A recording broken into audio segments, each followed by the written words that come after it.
पापा, आपको जो रिटायरमेंट पर 80 लाख रुपए मिले थे, उसमें से आधे मुझे दे दीजिए। महेश अपने पिता के पास बैठा था।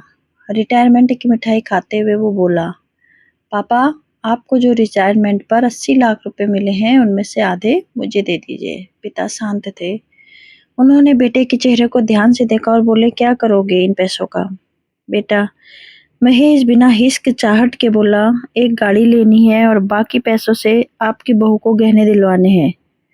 वो काफी समय से कह रही थी कि उसे शादी के बाद से कभी ढंग का सोना नहीं मिला। पापा थोड़ी देर चुप रहे, फिर बोले, तुम्हारे पास तो अच्छी नौकरी है, ईएमआई पर ले सकते हो। रिटायरमेंट का पैसा मैंने पूरी उम्र मेहनत के साथ जोड़ा है। अभी मुझे और तुम्हारी माँ को जिंदगी जीनी है। महेश की आंखों में हल्का गुस्सा था। मतलब आपने तो रिटायर हो लिया, अब खर्चे भी कम होंगे तो पैसे का क्या करोगे? हम ही तो आपके बाद के वारिस हैं। पापा फिर भी शांत थे। माँ वहीं रसोई में खड़ी थी, उसकी आंखें भर आई थी। वो जानती थी कि आज जिस बेटे के लिए उन्होंने न जाने क्या क्या त्याग किया, वही अब पैसों की गिनती कर रहा है। पापा ने धीरे से कहा, महेश, क्या तुमने कभी सोचा है कि इस उम्र में जब हमें सहारे की जरूरत होती है, तब हमें सिर्फ पैसों के तौर पर देखा जाए? क्या ये रिश्ता इतना सस्ता है?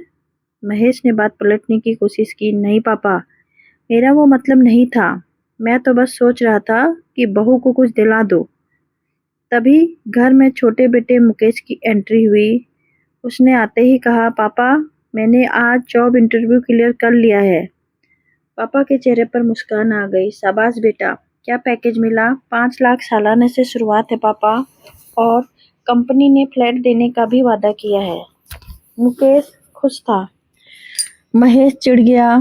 छोटे भाई को देखे, अभी कुछ कमाने लगा नहीं और खुद को हीरो समझ रहा है, और आप हैं कि इसे सर पर चढ़ा रहे हैं।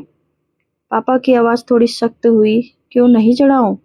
ये कभी मुझसे पैसे नहीं मांगता, बल्कि कहता है, पापा आप आराम करो, मैं कमा लूंगा। और तुम जो हर बार कुछ न कुछ मांगते हो, कभी गाड़ी, कभी गहने, कभी विदेश यात्रा। बहू वहीं पास में आ गई। पापा जी, आप गलत समझ रहे हैं। महेश तो बस मेरी खुशी के लिए। पापा ने हाथ उठाया। बिल्कुल नहीं बहू, मैं सब समझता हूँ। खुशी देने के लिए सिर्फ गहने और गाड़ी जरूरी नहीं होते हैं। एक वृद्ध माँ बाप की इज्जत भी एक बड़ी खुशी होती है। घर में सन्नाटा छा गया। महेश को जैसे अपनी गलती का एहसास हुआ, लेकिन अहंकार ने उसे बोलने नहीं दिया।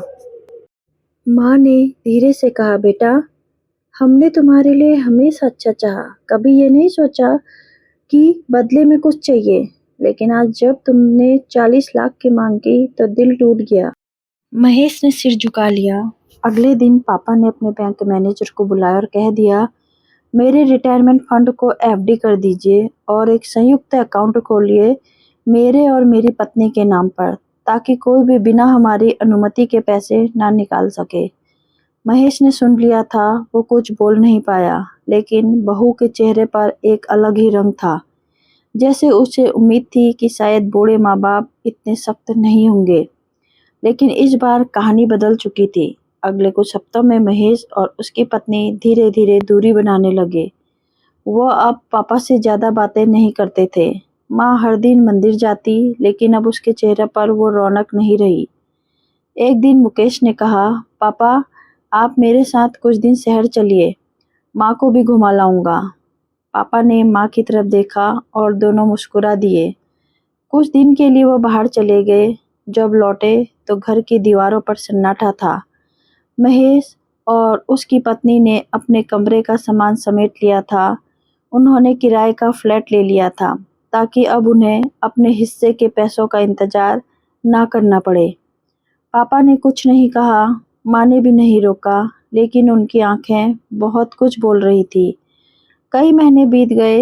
एक दिन महेश का फोन आया, पापा, माँ कैसी है? ठीक है।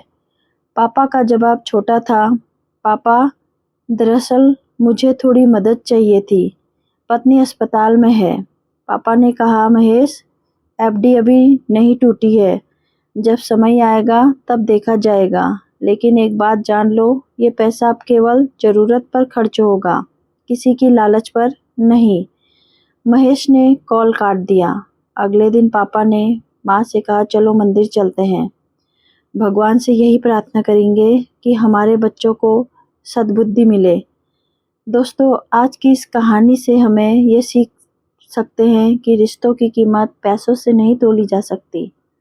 माँ बाप ने पूरी उम्र बच्चों के लिए जिया, लेकिन बुढ़ापे में अगर बच्चे केवल पैसे मांगे तो वो सबसे बड़ा धोखा होता है। अगर आपको कहानी अच्छी लगी तो कमेंट बॉक्स में ज़रूर बताइएगा और लाइक ज़रूर कीजिएगा।